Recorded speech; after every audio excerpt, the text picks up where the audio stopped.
At the beginning, we see a special research facility where all the children held inside possess superhuman abilities.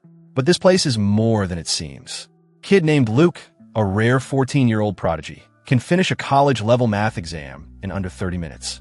But instead of being proud, his parents are worried because their son is simply too exceptional beyond his sky-high IQ. He also hides a frightening secret, the ability to move objects with his mind, even though the power is still weak.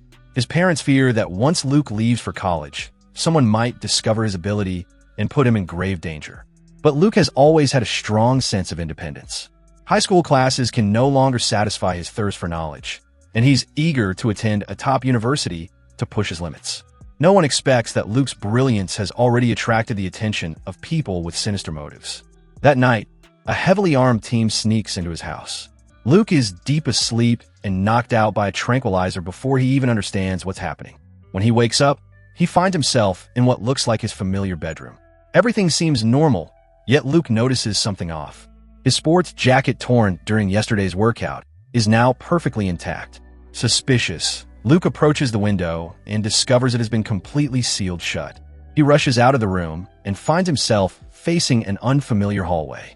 That's when he realizes this bedroom was a fabrication. A girl around his age appears, introducing herself as Kishia. She calls Luke by name and knows his preferences surprisingly well. She explains that this is a secret institute dedicated to studying gifted teenagers with special abilities. Whenever a new kid arrives, the others receive a briefing except for information about Luke's specific ability. Kishia reveals she can sense people's thoughts, though her power is still weak. Luke stays unusually calm for someone his age. What he wants most now is to understand the true purpose of this institute. In the surveillance room, the director and the technical advisor watch Luke through the monitors. They sigh. He is exactly as the file describes, with extraordinary perception and analytical skills. As soon as they finish speaking, Luke looks straight at the camera, clearly aware he's being watched. The director shakes her head and calls the head of security. She wants to meet Luke in person. When Luke reaches the elevator, a short-haired woman steps out. He immediately recognizes her as the one who abducted him. The head of the institute is Sigby. Ears and authority have given her a commanding presence. She seems genuinely impressed by Luke's composure. Unlike most new arrivals who scream and resist in panic, Luke's first question is, "Why did you kidnap me?" Sigby insists this wasn't kidnapping. They are conducting crucial research to save the Earth, and Luke is fortunate to be part of it. Luke simply says he wants to call his parents. Sigby coldly replies that the institute is classified and all communication with the outside world is forbidden. Luke accepts reality and asks what exactly he is expected to do here. Sigby doesn't answer. Instead, she reminds him of the institute's iron rule. He must obey all staff orders without question, including undergoing repeated injections for experimentation. The director assured that once everything was over, Luke's memories would be completely erased and he would safely return home to his parents. Although these rules sounded extremely authoritarian, Luke showed no resistance. Meanwhile, the female agent who participated in Luke's abduction is granted 48 hours of leave. In the elevator, she runs into Security Director Stackhouse, who reminds her not to forget gathering intel on her next target, a child far more dangerous than expected. She agrees quickly, but hesitation flashes in her eyes. Driving away from the institute, she passes several strict security checkpoints where armed guards inspect every vehicle. To the outside world, the facility is said to be a high-level infectious disease research center with no unauthorized access allowed. Back in town, she immediately visits her journalist girlfriend. Torn and anxious, she wonders whether she should expose the institute's illegal activities, knowing full well that every child they abducted was taken without any official authorization, and that what those children suffered inside was worse than hell. She finally decides to confess everything, hoping her girlfriend could expose the truth using her platform as a journalist. But unexpectedly, her girlfriend pulls a gun on her. You were right. She can't be trusted. It turns out the journalist is actually a spy placed by the security director. Anyone who tries to reveal the institute's existence must be silenced forever. Luke at this point has no idea how cruel the institute truly is. A staff member explains that the card he received is a reward for cooperation and can be used to redeem snacks from the vending machines. Luke is taken into a room filled with advanced equipment. A technician bluntly states they need to implant a microchip into his body. Luke immediately refuses. His refusal earns him a cold, powerful punch. At that moment, Luke truly understands what the Iron Rule means. He is forced into a chair as they implant a glowing device into his earlobe, clearly a tracking device. Kishia knocks on Luke's door and invites him to meet the other kids. On the way to the cafeteria, she explains her ability further. She can only pick up the strongest, most immediate thoughts in someone's mind. Even so, Luke finds it hard to believe. Two other kids are already in the cafeteria. Kishia introduces the Asian boy with glasses, George, who is rather arrogant. As soon as everyone sits down, George eagerly shows off his power. With a glance, he knocks over a water cup and even freezes the droplets in midair. Under the staff shouting, the suspended water quickly melts. George admits that this is the limit of his power, far inferior to the mutants in X-Men. As they chat, a boy named Nicky walks in. Everyone notices his pinky is bandaged. Nicky claims he fell, but anyone observant can tell it's the price he paid for refusing to cooperate with the experiments. Kishia explains that Nicky is the notorious troublemaker of the Institute. Luke quickly senses that Nicky is far more complicated. George even quietly warns Luke that getting too close to Nicky might bring him serious trouble. That night, Luke can't sleep and goes out for a walk where he runs into Nicky, who is also awake. They use a chess game to test one another, but Luke checkmates Nicky in just 6 moves. Surprised, Nicky remarks with a hint of meaning. There are no fairy tales, no saviors in this world. If you want to escape, you have to rely on yourself. Luke silently nods, accepting Nicky's unspoken invitation to join forces. Unfortunately, before Luke and Nicky could even discuss their escape plan, they were forced to attend a farewell ceremony the next day. It turns out the area Luke is staying in is merely the front section of the Institute, where preliminary tests and basic training take place. Once they meet the requirements, they're transferred to the mysterious back section, supposedly one step closer to going home. Today is Iris's graduation day from the front section, but instead of joy, her face is filled with fear and anxiety. Once the small celebration ends, staff members escort her out of the cafeteria. Nicky quietly murmurs a harsh truth. We're never going to see her again. Before Luke can ask anything, he is taken to the underground laboratory where his personal tests and training will officially begin. Dr. Hicks, the Institute's technical advisor, has been waiting. Luke reluctantly sits on the cold metal chair and repeatedly asks, "You're not that creepy mad doctor from the stories, right?" Rise ignores the question and orders his assistant to restrain Luke. A syringe filled with green liquid is injected into Luke, making his head spin as the world around him begins to distort. Hicks watches the brainwave monitor closely and instructs Luke to focus on moving the metal box in front of him. When it doesn't budge, his assistant injects another dose. Luke's mental power surges and the iron box slowly rises into the air under his gaze.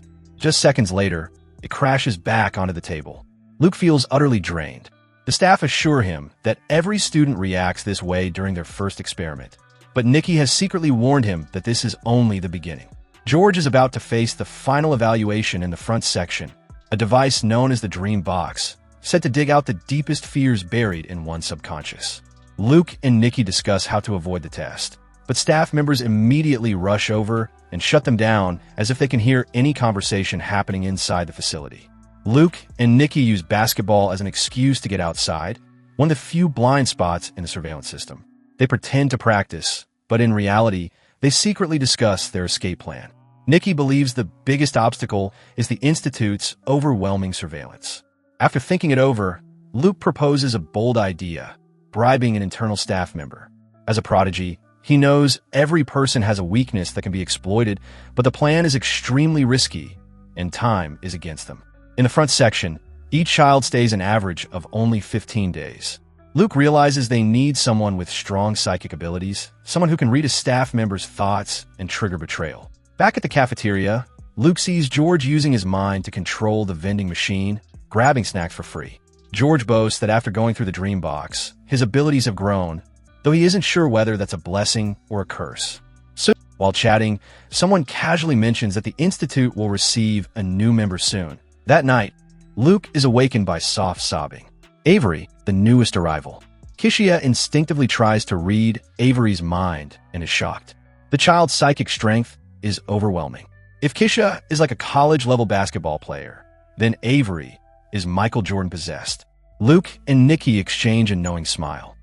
An old homeless woman wanders around warning people that a plane is about to crash.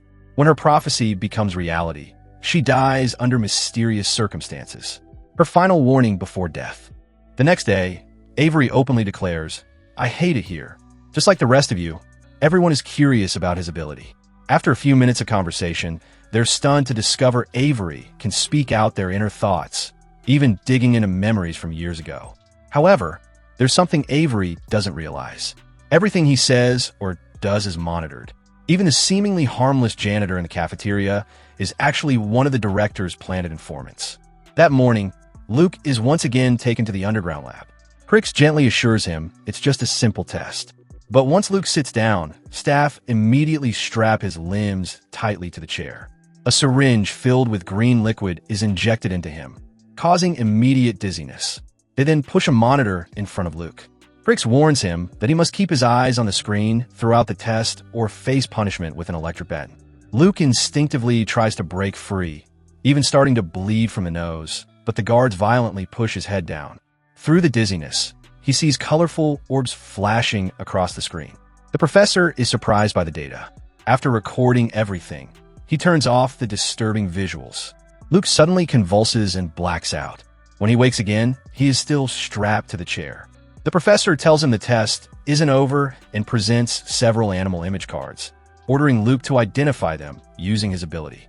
Luke, tears filling his eyes, says he feels terrible, and the professor reluctantly halts the test and orders the staff to escort him back to his room.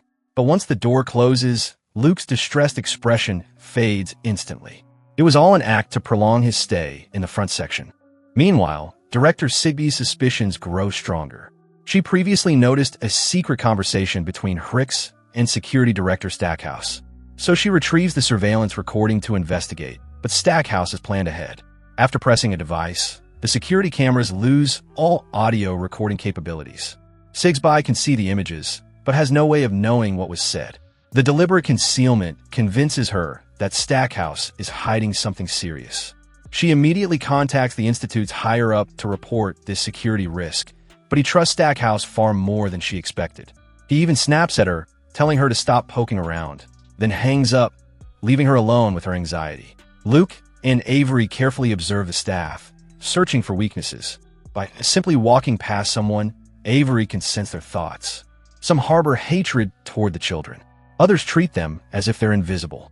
As Luke walked past a vending machine, he tried to buy his favorite snack, but subconsciously picked Avery's favorite instead. This made him realize Avery could not only read memories, but also subtly influence people's thoughts. As the two chatted while walking, they passed the janitor. Avery sensed she was one of the director's informants. Yet, she secretly despised the Institute and held many hidden secrets. Luke immediately realized this might be a breakthrough. He sought out Nikki to discuss it. Beyond the towering barbed wire fence, guards patrolled every 6 hours. Avery then revealed another ability. He could borrow the sight of the guard dogs. The images confirmed that the Institute had lied. They claimed graduates were sent to a comfortable back section, but through the dogs' eyes, that area looked nothing like a livable place. While everyone was still shocked, Kishia ran over in a panic, announcing she had passed the final test and would be sent to the back section soon. The next day, the director and staff held a graduation ceremony for Kishia. The atmosphere was suffocating. None of the children looked happy. Luke noticed the janitor standing in a corner looking distressed. He approached her for help, but she sorrowfully said she couldn't do anything. Returning to his seat, Luke reminded the group that they must find out where the graduates were actually taken. The director subtly signaled. Staff immediately dragged Kishia away. Nikki tried to stop them, but was stunned by an electric baton. Kishia was taken by force. Unexpectedly, Avery activated his powers and linked his consciousness to Kishia's. Through her eyes, he saw her being escorted into an underground tunnel surrounded by stained concrete walls, but the connection suddenly broke, likely because Kishia moved out of range. The group didn't know that the director had witnessed everything through the surveillance cameras. Meanwhile, a stranger arrived in the small town near the Institute. His name was Tim, originally a police officer from another city, but after injuring a young man while drunk, he was reassigned to this remote town. On his first day, he encountered an eccentric homeless woman who muttered nonsense about strange happenings in town. The townspeople saw her as a harmless lunatic, but Tim was the only one willing to stay and listen. A female colleague explained that the old woman was once a respected lady in town until a mysterious accident occurred. 2 men and 2 women, including her daughter, died in the forest behind the mountain with no clear cause. Lacking evidence, the sheriff ruled it an accident, but the old woman insisted it was murder. Tim continued visiting her frequently. For the first time, he heard about the Research Institute from her. She once had a close friend who played the accordion, but after wandering near the institute, he disappeared without a trace. Tim didn't pay much attention until one day, the crazy old woman suddenly seemed unusually lucid. She said her intuition had never been stronger. Someone had used telepathy to control a pilot, causing a plane to crash. She then gave Tim a cryptic warning: never go near the Research Institute at the end of Highway 10. That night after patrol, Tim stopped by the only bar in town. He met a journalist there, actually an undercover agent placed by the Institute to deal with anyone trying to expose its secrets. Unaware of her true identity, Tim asked about the Institute at the end of Highway 10. The journalist casually replied, "I heard rumors they're studying aliens. I'm even planning to write a special investigative piece about it." At that moment, a breaking news alert aired on TV reporting a plane crash caused by pilot error. He immediately told the journalist everything, repeating the old woman's theory that the Institute was studying mind control. But the journalist simply laughed it off, calling the woman the town lunatic, then quickly excused herself and left. The next night, while patrolling near the old woman's abandoned shack, Tim found her dead foam at her mouth. Meanwhile, the Institute welcomed new arrivals, a pair of twin sisters. Amgera, the director, and her 2 main officers watched the surveillance monitors closely. At that moment, another newcomer entered the cafeteria, far more aggressive than the twins. Nikki, George, and the other veterans disliked his attitude. With a few simple moves, they knocked him flat. The big guy immediately turned meek, but soon clutched his stomach in pain, so they helped him outside. Luke seemed to understand him well and advised him not to treat this place like a school. Just then, the security director arrived, saying the director wanted to see the newcomer. Luke stepped forward to reassure him, "Go on." After they left, Avery rushed overexcited. "How did you know what he was thinking? Can you read minds?" Luke quickly signaled him to be quiet. He didn't want the Institute to know he possessed 2 abilities. Until now, he had only shown telekinesis to stay longer in the front section. Nikki and Avery understood and promised to keep his secret, but none of them expected that the technical advisor and the security director were secretly working together. After the director left for the day, they smuggled Luke into a hidden lab. In front of him stood the legendary dream box. Terrified, Luke couldn't resist as they strapped him into the chair. A syringe was injected, and his eyelids grew heavy. Moments later, he experienced the dream box's terrifying power. Horrifying images appeared, accompanied by eerie sounds meant to drag out the deepest fears in his mind. Luke barely manages to endure the test until the end, his entire body drained of energy. Avery suddenly rushed into the room, saying he could finally sense Kisha. After undergoing several tests and experiments, he discovered his psychic sensitivity had significantly increased. Avery then grabbed Luke's hand, and with a burst of psychic energy, the 2 successfully connected with Kisha's mental world. She wasn't dead. She was trapped in a dark room. Realizing Luke had come for her, Kisha was overjoyed and quickly described life in the back section. It wasn't as terrifying as rumored. No more tests, and snacks and drinks were freely available. However, every night they were forced to watch a strange, immersive movie. But Avery sensed something was wrong. Everyone looked blank and lifeless. Even Iris, once lively and energetic, now resembled a weathered old woman. She even flicked a cigarette but into her food bowl. Kisha added that ever since she arrived, her head had been buzzing constantly. Avery focused and confirmed the place was filled with faint noise coming from behind a metal door that Kisha had never entered. Just as they were about to push the door open in the vision, the psychic connection abruptly cut off. Meanwhile, the director reviewed last night's surveillance footage and discovered that the technical advisor had secretly conducted experiments on Luke, her face twisted with fury. On the other side, the students wondered why Luke had been sent into the dream box a full week early. Was the Institute preparing him for graduation? George admired him even more, especially after learning Kisha was still alive. The big newcomer had already bonded with the twins through telepathy. Avery sensed he viewed them as replacement pets for his lost dog. While everyone was trying not to laugh, Director Sigsby appeared and demanded a private conversation with Luke. Once the others left, Sigsby got straight to the point. "What did the advisor do to you last night?" Luke quickly realized the director was not aligned with her subordinates. Otherwise, she wouldn't have come to ask him personally. When he refused to elaborate, she stormed off angrily. The next afternoon, the big newcomer underwent his first test. He was tortured to the point of uncontrollable vomiting. A guard called the janitor to clean the floor. Luke seized the opportunity and approached her, hoping for help. The janitor led Luke to the vending machine area, explaining it was the only spot without surveillance. Luke used his ability to read her thoughts. He learned that her son had died a few years ago. Seeing children like Luke suffer awakened her compassion, but she knew how dangerous the Institute was and believed she could do nothing to help. Luke returned to his dorm disappointed. As he fell asleep, he dreamt the big guy attacking the twins with a weight. Sensing something was wrong, he rushed to their room. The noise drew the guards who arrived just in time to see the big guy knock one girl unconscious. The attack unsettled everyone. Sigsby personally came out to explain that the big guy couldn't handle the tests, lost control, and accidentally hurt the twins. She insisted it was an accident, the girl was fine, and all three had been moved elsewhere to rest. Avery, with his telepathic abilities, easily sensed that the director was lying. When George suggested visiting the twin sisters, the director immediately rejected the idea coldly. Although things seemed to calm down, Luke felt uneasy. His telepathic ability seemed to be evolving into something close to precognition. If the Institute discovered this, he would be in serious danger. A guard with a blank expression escorted Luke to a brand new lab. The technical advisor explained that aside from routine tests, they kept special ones for special students, the glass chamber, before Luke was one of them. He asked Luke to honestly confess whether he had any abilities other than telekinesis. When Luke immediately denied it, the guard opened the chamber door. The advisor explained that life-threatening danger could trigger primal fear responses, unlocking hidden potential. Many people instinctively reveal the truth under such circumstances. He then began questioning. "I'm thinking of an animal. What do you think it is?" Luke refused to answer. The guard immediately pressed a button.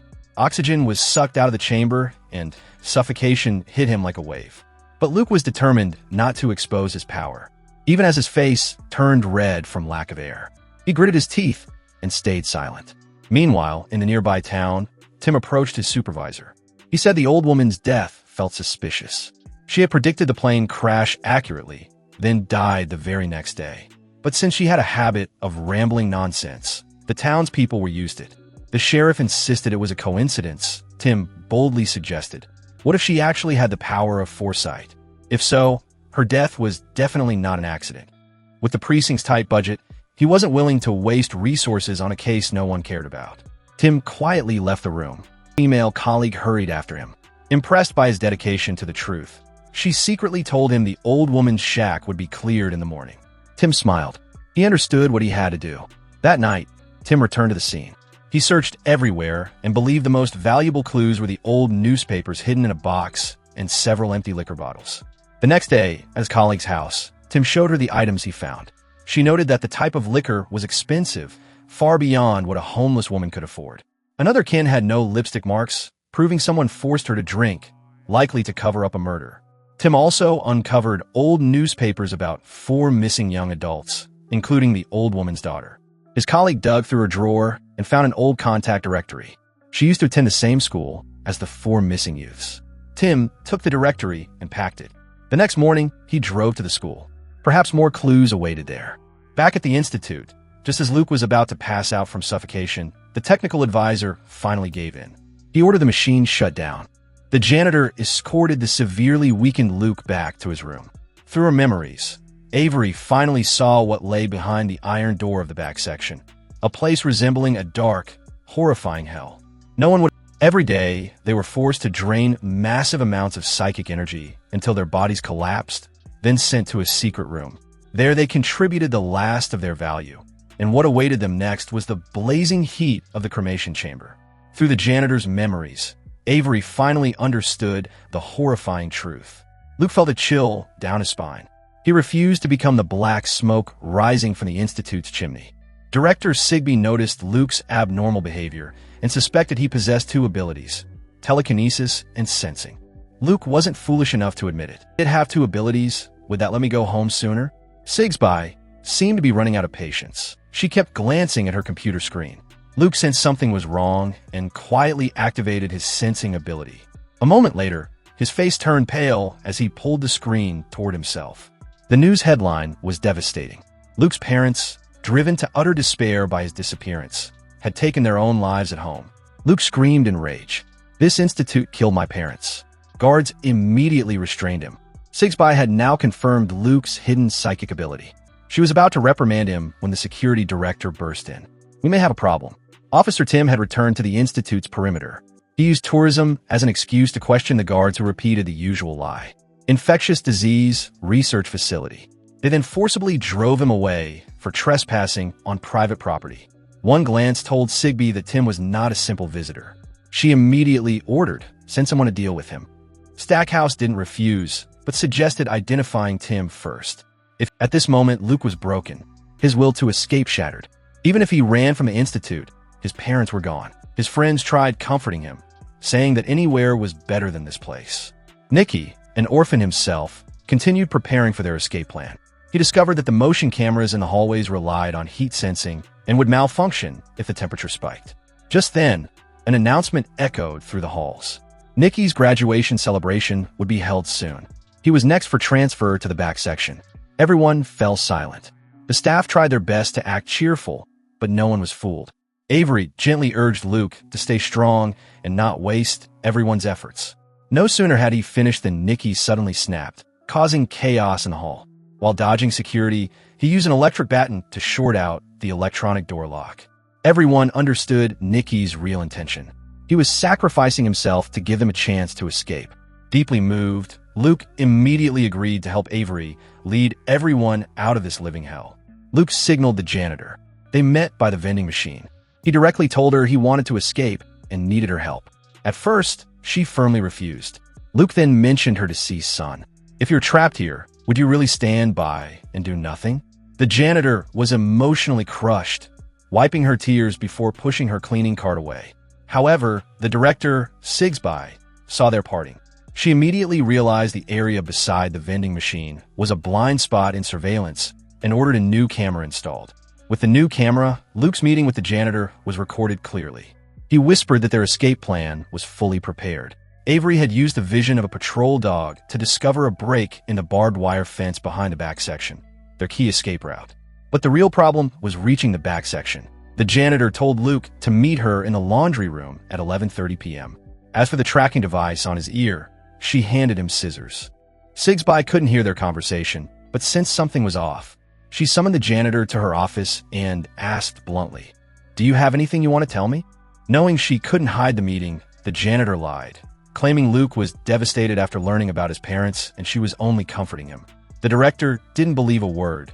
She immediately reassigned the janitor to prevent further contact with Luke. The janitor firmly insisted on staying until after the fireworks night that evening, saying it wasn't a task that could be replaced easily. Meanwhile, Luke prepared for the escape. Avery and George created noise in the rec room to divert attention.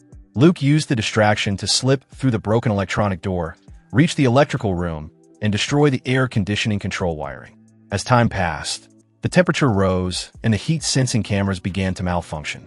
Luke handed the scissors to Avery to cut off the tracker, but Avery hesitated and couldn't bring himself to do it. Luke sighed, stepped in front of the mirror, and gritted his teeth as he sliced through his own earlobe to remove the tracker. He hid it under his pillow, and Avery wrapped the wound with tape. Luke took a deep breath and quietly left the room. Thanks to Avery's powerful sensing, Luke moved through the halls as if no one could see him. In the basement, Luke nearly bumped into Sigby. Fortunately, she was engrossed in conversation with the technical advisor, giving Luke the chance to slip into the laundry room unnoticed. Meanwhile, fireworks night had begun. All gifted children in the back section were led into a screening room. Among them were the vacant-eyed Kishia and the newly transferred Nicky. The director solemnly announced that the images in the film were based on real events. Their final mission was to use their powers to complete certain assigned tasks, their ultimate purpose in the Institute. The director coldly announced that Iris would lead tonight's mission. If she completed it, she would go home. Nicky knew it was a lie and warned Iris to be extremely careful.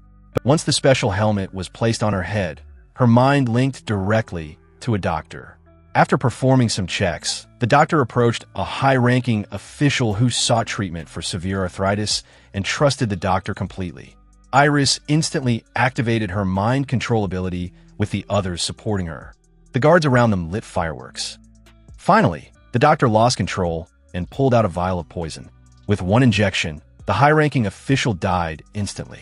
Iris successfully completed the mission, but the extreme energy drain caused her to collapse and convulse violently on the floor. The staff immediately carried her into the secret chamber behind the iron door. Publicly, they claimed it was for rest and recovery and that she would return home afterward. After arranging Iris, the janitor hurried to the laundry room where Luke had been waiting. She told him to climb into the cleaning cart and covered him with clean white towels. As she pushed the cart into the hallway, a nosy guard approached. Thankfully, the janitor stayed calm and talked her way out easily since she routinely cleaned the unconscious patients in the secret room. Once Luke climbed out of the cart, the janitor told him she had unlocked the iron door leading to the back fence. She handed him a USB drive containing evidence of the Institute's crimes, asking him to deliver it to a journalist she trusted.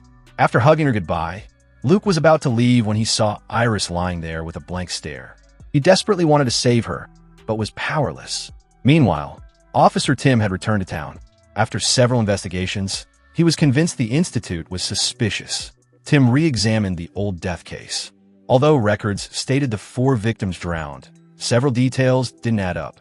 The place they drowned was right beside the Institute's fence. 2 weeks later, the Institute suddenly rebuilt the entire fence. The two pieced together the truth. The 4 youths likely climbed the fence out of curiosity, discovered the Institute's secret, and were killed to silence them. The Institute then staged the drownings to cover up the murders. But since the case was many years old, new evidence was nearly impossible to find. That afternoon, Security Director Stackhouse showed up at Tim's house. He attempted to probe Tim's background, but ended up incriminating himself. Stackhouse learned nothing and could only warn Tim to stay away from the Institute. That night, Tim drove to the Institute again to inspect the new fence. He didn't know this was the exact escape route Luke was heading toward were they about to cross paths. Luke used the scissors to cut through the rusty fence, creating a makeshift dog hole to slip through. The facility's cruelty was finally on the brink of exposure. With help from the janitor, she instructed him to follow the river after crossing the fence. She would meet him at a camping spot called Red Steps, but the guards were far more vigilant than expected. Even though Luke cleared the main perimeter, a security post waited ahead. He tried sneaking past, but a small noise alerted the guard. Seeing flashlight beams sweep across the bridge, Luke took a deep breath and plunged into the icy river. Luke held his breath as long as he could, only resurfacing once the beam of the flashlight drifted far away. His clothes were soaked, but Luke didn't feel the cold. All that mattered was escaping the guards and reaching Red Steps to meet Morin. Meanwhile, Tim arrived at Red Steps, where the incident from years ago took place. He retraced the victims' supposed activities, followed the river, and reached an open clearing where something seemed buried. After digging a bit, he noticed markings on a wooden plank. He suspected this was the cabin where the 4 victims had stayed, now buried beneath the earth. Suddenly, his phone rang. It was his colleague Dawn was approaching, and she needed her car back. Although Tim felt the buried cabin was suspicious, he reluctantly left. Back at the Institute, Sigsby finally discovered why the air conditioning system failed. It had been sabotaged, not damaged by accident. There must be a traitor inside the staff, because the children couldn't have done this alone. Meanwhile, Morin was about to clock out when security received an urgent call. No staff were allowed to leave the Institute. A bad feeling washed over her, but she couldn't force her way out. At that moment, Sigsby found a pair of scissors near the fence. Even a fool would know someone had escaped. She blamed Stackhouse for the oversight. Morin used cleaning as an excuse to reach the director's office, where she saw on the monitors that Sigby and Stackhouse were investigating the scissors, the very tool she had given Luke, knowing they would soon trace everything back to her. Morin immediately called a journalist she had known for years. She had planned to meet Luke at Red Steps after a shift, but now escaping was impossible. She asked the journalist to pick him up instead. Viewers of previous episodes would remember this journalist, Kate, was actually an undercover operative placed by Stackhouse to eliminate anyone who threatened the Institute. Suddenly, a loudspeaker announcement summoned Morin to the maintenance department. Meanwhile, Luke had already escaped the Institute's territory. As he approached Red Steps, he unexpectedly encountered Tim. Thinking Tim was there to capture him, Luke tried to flee, but his body was too weak. Tim quickly explained that he was the town's new police officer. Luke activated his sensing ability and confirmed he was telling the truth, but he still couldn't follow Tim. He needed to meet Morin at Red Steps. Tim was intrigued by Luke, who kept muttering the Institute and even mentioned Stackhouse. Tim immediately said, "I'll help you any way I can." Luke revealed everything about the Institute. At first, Tim didn't believe such supernatural abilities could exist. Luke then held out the USB. "All the evidence against the Institute is in here, but it had to be delivered to the journalist Morin mentioned." Meanwhile, Sigsby was searching for Morin everywhere. But when she opened her office door, she found that Morin had taken her own life. On the floor were the words, "I'll wait for you in hell." The head of security rushed in to report that journalist Kate had received a call from Morin telling her to go to Red Steps to pick up an escaped child. Though Morin didn't reveal who it was, Stackhouse dismissed it as nonsense since he had confirmed every child in both wings was still inside the Institute. But Sigsby remained uneasy and had security double-check. They insisted that all children's tracking devices were still in range. Still not convinced, she ordered a full manual roll call, sending guards to verify every child in person. When they reached Luke's room, his tracker still pinged, but the room was empty. Then Sigby spotted the tracker lying on the bed removed. Meanwhile, Tim and Luke had reached the road. Tim wanted to take him to the station for verification, but Luke insisted on meeting me first. He asked Tim to check his identity online. Tim searched and immediately found news of Luke's parents, who had died after his disappearance. He finally confirmed Luke was indeed the kidnapped child, and that the Institute was far more sinister than he imagined. As Tim tried to call the station, the signal suddenly dropped. Luke immediately realized the Institute was jamming communications. He feared Morin was in danger and wanted to warn her. Tim estimated the distance and realized Red Steps wasn't far. He agreed to go with him. At the Institute, Sigsby summoned guards to dispose of Murine's body. Stackhouse and Sigby exchanged uneasy glances, unsure whether to notify their powerful backer. This was the first escape in the Institute's 70-year history. Punishment would be severe. Eventually, they settled on a plan. Capture Luke before their boss found out. Luke and Tim arrived at Red Stabs, but Morin wasn't there. Instead, they found journalist Kate. Tim recognized her from a bar and was puzzled why she had come. When Luke learned Kate was the journalist Morin mentioned, he stepped forward, but immediately sensed she was hiding something and demanded to know where Morin was. Just then, Kate's phone rang. Both Luke and Tim instantly realized something was wrong. The area was under signal jamming. Only authorized numbers could connect. Kate was clearly with the Institute.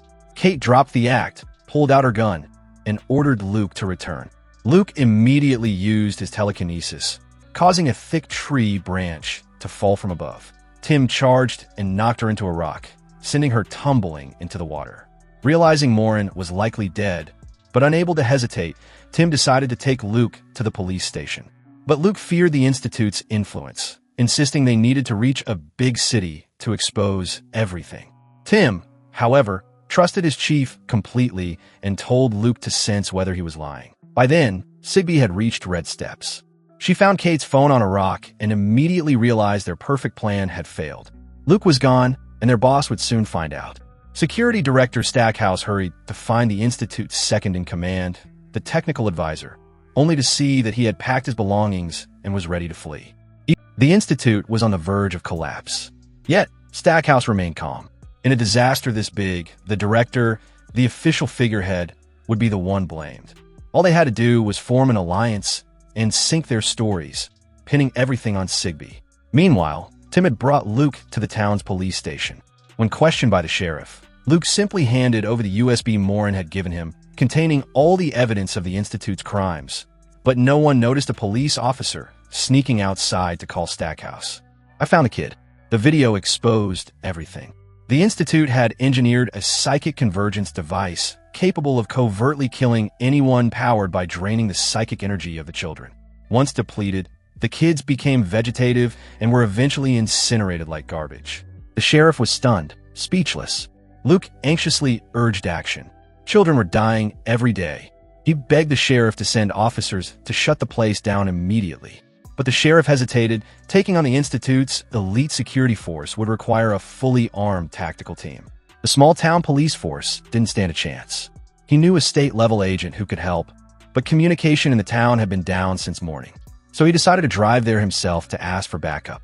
The sheriff instructed Officer Reynolds to stay and guard the station, planning to take Tim and Luke with him, but suddenly Reynolds pulled out his gun and shot him. Watching his superior of 20 years collapse in a pool of blood, Reynolds looked shaken, but he had been bought off by the Institute. Reynolds cuffed Tim and Luke to chairs, then called Stackhouse. He was ordered to guard the scene and prevent anyone from entering or leaving. Reinforcements would arrive in 30 minutes. The one leading the reinforcement team was surprisingly Director Sigsby herself. Still cuffed, Tim refused to give up. While Reynolds was dealing with the sheriff's body, Tim signaled Luke to use his telekinesis to pull a paperclip from the desk, but Luke was too shaken to focus. Tim told him to breathe and think of the kids waiting to be saved. Luke steadied himself and activated his ability. The paperclip slid across the floor to their feet. Tim picked it up just as Reynolds returned. They acted normal until he left again to greet Sigby at the entrance, giving them just enough time to unlock the cuffs and escape. Sigby calmly ordered her team. They don't have a vehicle. They won't get far. Tim brought Luke to a convenience store to use a phone, but the clerk said the entire town was still without signal. Luckily, Tim had once saved the clerk during a robbery.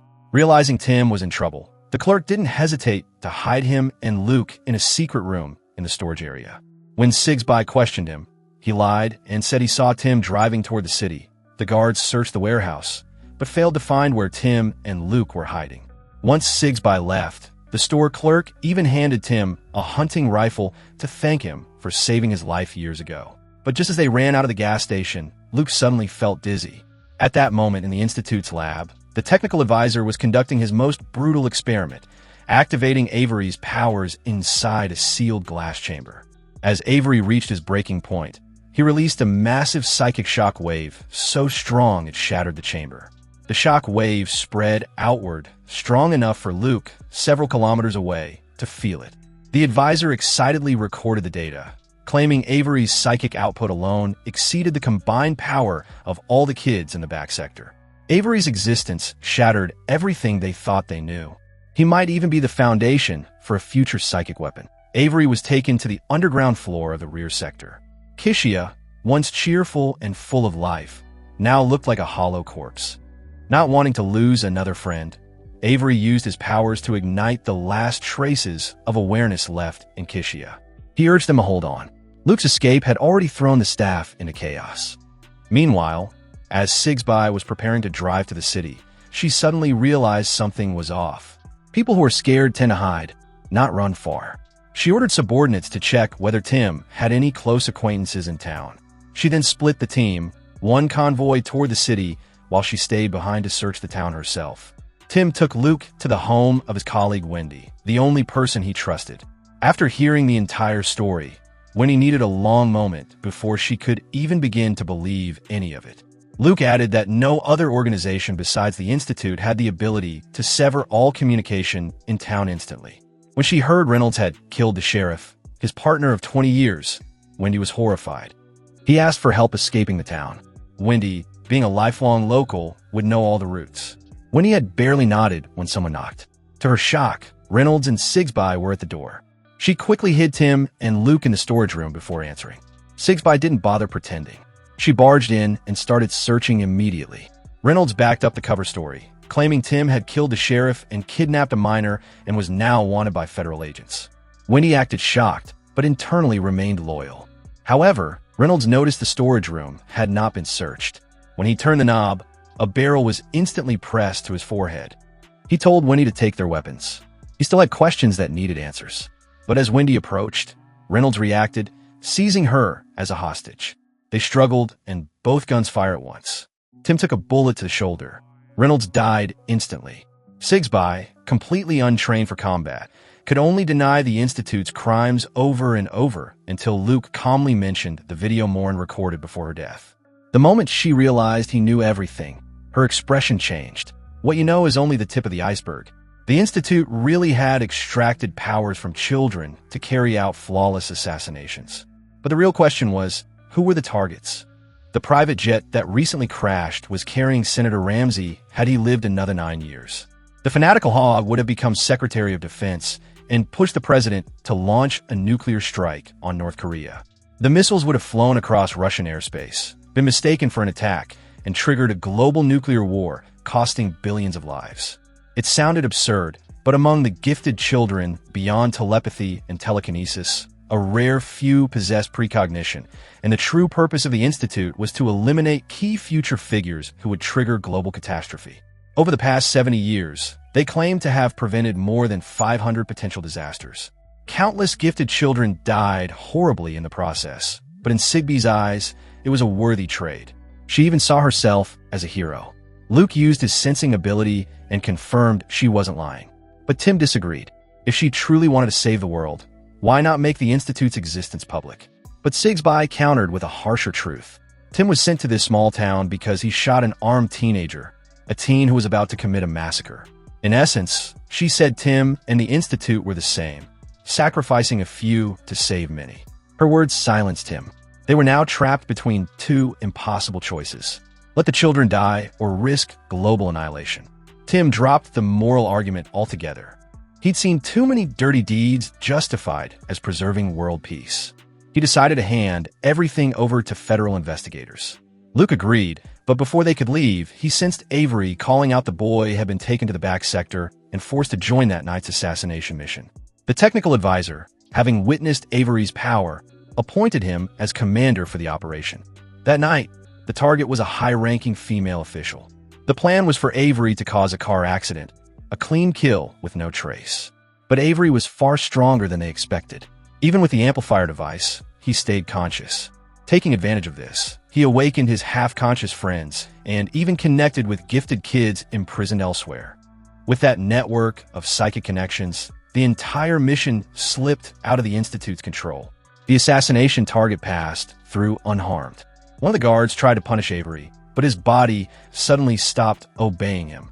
His own hand shoved the stun baton into his mouth. At the same time, the gifted children lying unconscious in the secret room of the back sector slowly woke up. Confronted with the guards who had abused them for so long, they activated their powers without hesitation. The security chief watched the scene through the surveillance feed and immediately pulled the alarm. Avery knew this was only the first step. Escaping the Institute was the real challenge. Earlier, he and Luke had mapped out the escape route through the steel door into the secret room, where they reunited with the drained children. Using a guard's access card, they opened one security door after another, but the security chief quickly caught on and ordered a full power shutdown, preventing any further doors from opening. Avery tried to force the doors open with his powers, but the steel was far stronger than expected. Avery tried calling out to Luke, but the distance was too great. The security chief's thoughts were even more vicious than expected. He knew these children were a ticking time bomb and needed to be suppressed. One guard suggested mixing bleach and toilet cleaner, which would create a cloud of toxic gas deadly in a sealed tunnel. Stackhouse immediately approved the plan. Meanwhile, Luke sensed the danger his friends were in. Their original plan was to reach the Federal Investigation Office, but now that had to change. Tim and Winnie still believed going to the federal authorities was the safer route, with just a handful of people storming the Institute was suicide. Sigsby continued persuading, gently warning Tim to take a good look at the green, peaceful world around him, because soon it might all turn to ash. Tim gritted his teeth in fury, telling her she should worry about her own child instead of obsessing over saving the world. After some thought, Luke remained determined to return to the Institute. His friends could die at any moment. Waiting for federal backup would be too late.